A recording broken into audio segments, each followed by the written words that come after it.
We're getting information from all over the country right now. We want to go to aviation expert and CBS correspondent Kris Van Cleave. Kris, on the national end, what have you heard about this incident that happened here in Philadelphia? Well, we know the president has been briefed. We know that the Secretary of Transportation is tracking this. He has tweeted that there were 6 people on board. We understand that to be the 2 pilots, 2 medical professionals, a pediatric patient, and likely a relative of that patient.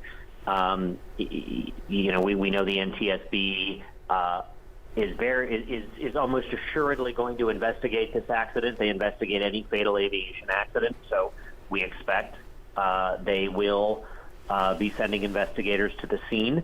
And one of the things that they'll work to determine, the Lear 55 is an older airplane.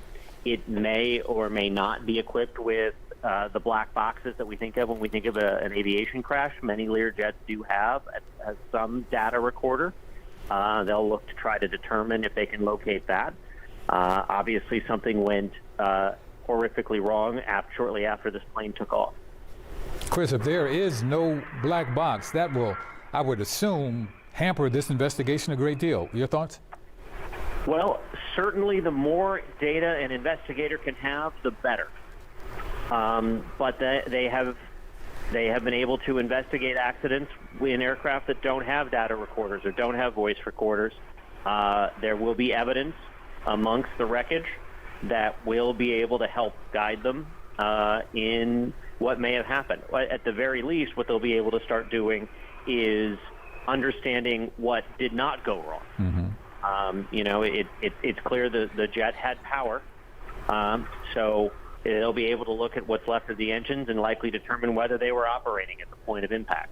Now, so that yes, you can solve an investigation even if there are not data recorders, a black box, a voice recorder. Kris, what do you make of the fact that this plane went down at the angle that it did? The video that we've been showing shows it going nosediving, essentially at a 45-degree angle. The fact that it went down so quickly after takeoff. Well, I'd be speculating as to what happened after takeoff. It certainly appears to be a situation where the pilots were not in control of the airplane. So, what could cause a situation like that? Investigators will want to know if the airplane stalled. Did something happen on the flight deck to one of the pilots? Could there have been a medical emergency? There's all kinds of things that could have gone wrong.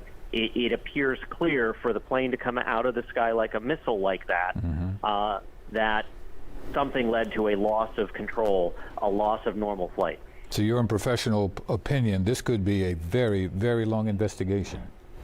NTSB investigations typically last about a year. Generally speaking, answers come, but they don't come quickly, and everybody wants to know right now. That's one of the frustrating parts for people, I think, when they're waiting for an NTSB investigation is, they'll tell you what they see fairly quickly when they get on scene. Like we're seeing playing out here in Washington, D.C. right now. They'll mm-hmm. tell us what they know. They're not going to know a lot right away. And then it'll be 30 days or so, and then we'll get a preliminary report. That'll be a statement of facts. That'll be what they know at that point. We'll draw no conclusion. And then the final conclusions won't be drawn until that report is done. That typically is a year. And what complicates this, Kris, is the fact that this accident occurred in a very densely populated area of the Northeast Philadelphia community there, and there is quite a wide debris field as well. So that's something else that investigators will be dealing with as they start collecting evidence and collecting the debris. The NTSB is very good at what they do. So I think what is most remarkable when you look at where this plane came down and the way it came down, and the amount, the size of the explosion we saw related to this plane, there's a lot of fuel on board clearly, is that it came down, largely it appears in a street. Think about if that's a row of row homes, if that's an apartment building, we are talking about a much different tragedy. Wow.